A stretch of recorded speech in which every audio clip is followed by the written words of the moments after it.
adik-adik, apa kabar? Senang sekali kita bisa berjumpa kembali hari ini. Semoga adik-adik semua sehat ya.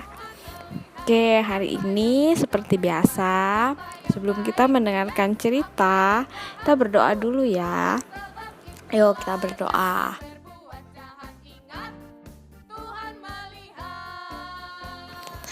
Tuhan Yesus, oh Tuhan Yesus, terima kasih Tuhan atas rahmat-Mu, pemeliharaanmu di atas diri kami, sehingga kami masih ada sampai hari ini karena Tuhan yang menjaga kami.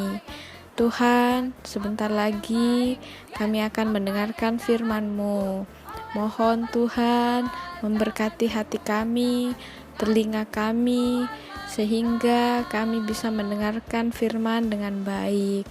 Dalam nama Tuhan Yesus kami berdoa. Amin. Ya, jadi hari ini kita akan mendengarkan sebuah cerita.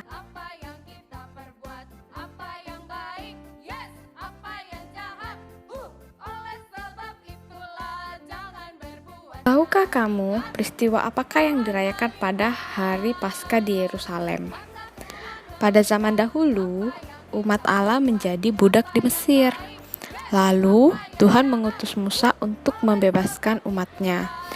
Musa menemui Firaun, raja Mesir, tetapi Firaun tidak mau membebaskan umat Tuhan. Setelah mengalami 10 tulah yang mengerikan, akhirnya Firaun memperbolehkan umat Tuhan pergi. Malam terakhir di Mesir itulah yang disebut malam Paskah. Mengapa? Karena melalui tulah yang ke-10, Tuhan membunuh semua anak sulung di Mesir, baik manusia maupun hewan. Tetapi Tuhan melewati umatnya dan tidak melukai anak sulung mereka karena mereka mengoleskan darah anak domba pada tiang-tiang pintu mereka. Tuhan berfirman kepada umatnya agar senantiasa mengingat Paskah. Umat Tuhan menyisihkan 1 minggu setiap tahun untuk perayaan ini. 1 minggu itu adalah saat bagi mereka untuk mengingat bagaimana Tuhan telah membebaskan mereka dari perbudakan di Mesir. Nah, mari adik-adik kita buka Kitab Keluaran pasal 13 ayat 8 sampai 10.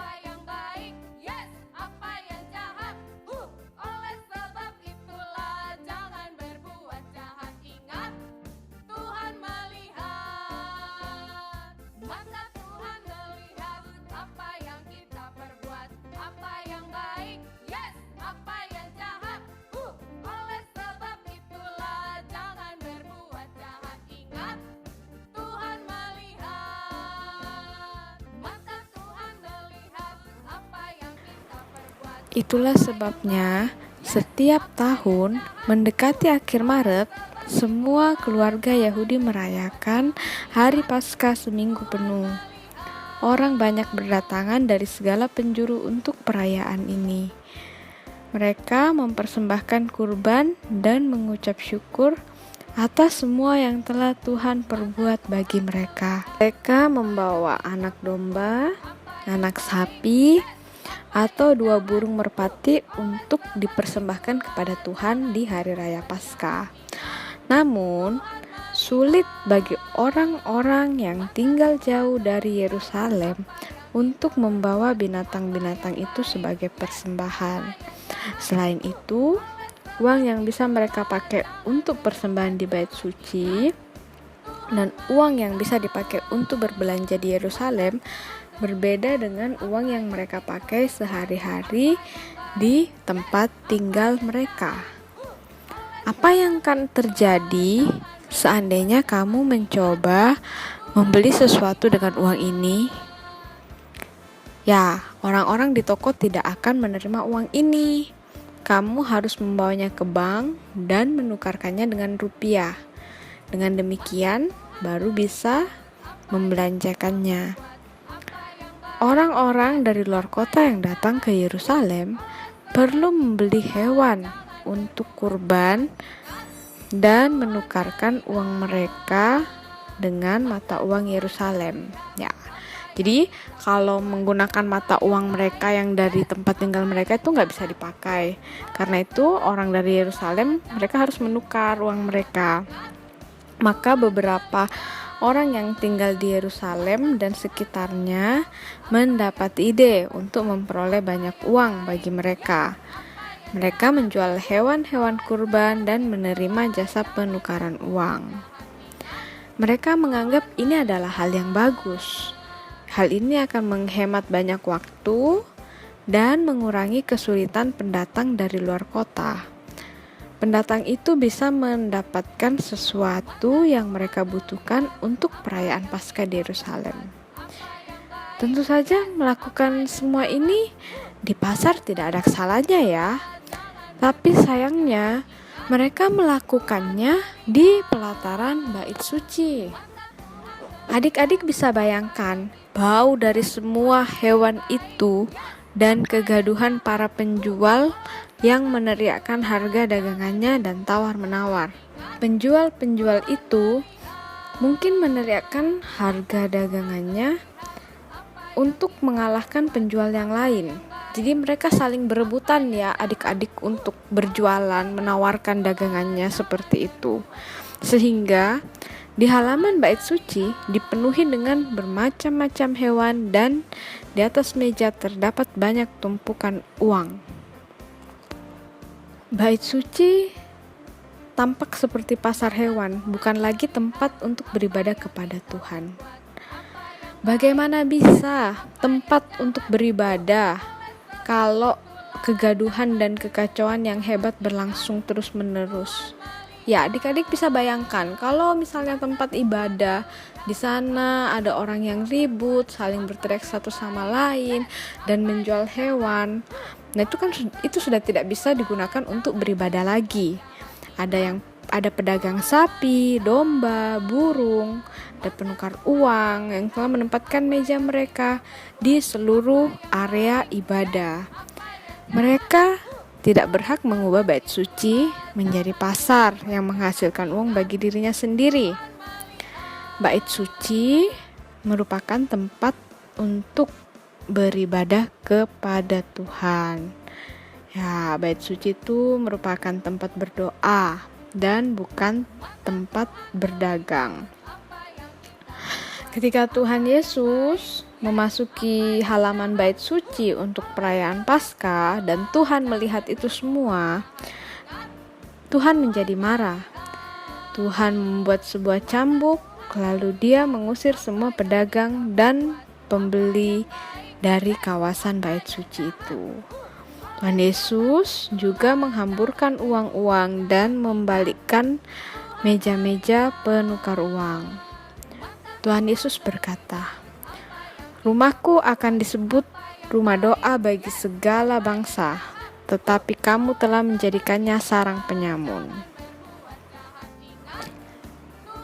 Kalau saja orang-orang ini beribadah dengan persiapan yang baik, mereka pasti sudah membeli hewan kurban di hari sebelumnya, lalu membersihkannya.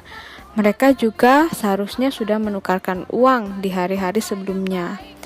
Tetapi mereka beribadah tanpa persiapan. Mereka belum membeli hewan kurban, belum menukar uang. Nah, hal ini menunjukkan bahwa hati mereka dipenuhi oleh urusan yang lain dan kurang peduli terhadap kepentingan Tuhan. Tuhan menyebut hati seperti ini adalah sebagai sarang penyamun. Hal ini sangat mengecewakan Tuhan. Kita memenuhinya dengan banyak hal selain Tuhan. Tidak heran jika Tuhan mengatakan bahwa kita adalah sarang penyamun. Ya, adik-adik, mari kita mempersembahkan diri kita kepada Tuhan, menjadi rumah doa, rumah yang memikirkan kepentingan Tuhan. Kita tidak boleh meniru orang-orang yang datang beribadah kepada Tuhan tanpa persiapan, tapi kita harus memiliki hati yang dipenuhi oleh Tuhan, datang beribadah kepada Tuhan dengan persiapan. Kita sudah mendengarkan cerita hari ini. Mari kita berdoa bersama-sama. Tuhan Yesus, terima kasih Tuhan atas firman-Mu. Tuhan, sungguh dapatkan hati kami yang senantiasa terbuka kepada Dikau. Setiap kali kami datang kepada Dikau, kami tidak memiliki sikap yang sembarangan, tapi kami mempersiapkan hati kami, mempersiapkan diri kami, terbuka kepada Engkau, sehingga Engkau bisa masuk ke dalam hati kami. Terima kasih Tuhan, kami cinta kepadamu. Amin.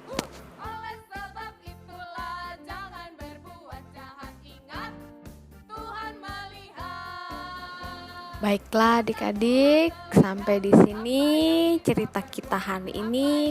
Sampai jumpa lagi di cerita berikutnya. Tuhan Yesus memberkati. Pasal 21 ayat 11. Dan orang banyak yang berjalan di depan Yesus dan yang mengikutinya dari belakang berseru katanya, Hosana bagi anak Daud, diberkatilah dia yang datang dalam nama Tuhan. Hosana di tempat yang maha tinggi. Amin. Matius pasal 21 ayat 9. Dan orang banyak yang berjalan di depan Yesus dan yang mengikutinya dari belakang berseru katanya, Hosana bagi anak Daud, diberkatilah dia yang datang di dalam nama Tuhan. Hosana di tempat yang maha tinggi. Amin. Matius pasal 21 ayat 9. Dan orang banyak berjalan di depan Yesus dan yang mengikutinya dari belakang berseru katanya, Hosana bagi anak Daud, diberkatilah dia yang datang dalam nama Tuhan. Hosana di tempat yang maha tinggi. Amin. Ayat 21 ayat 9. ya. Hosana bagi anak Daud. Hosana di tempat yang maha tinggi. Amin. Matius pasal 21 ayat 9.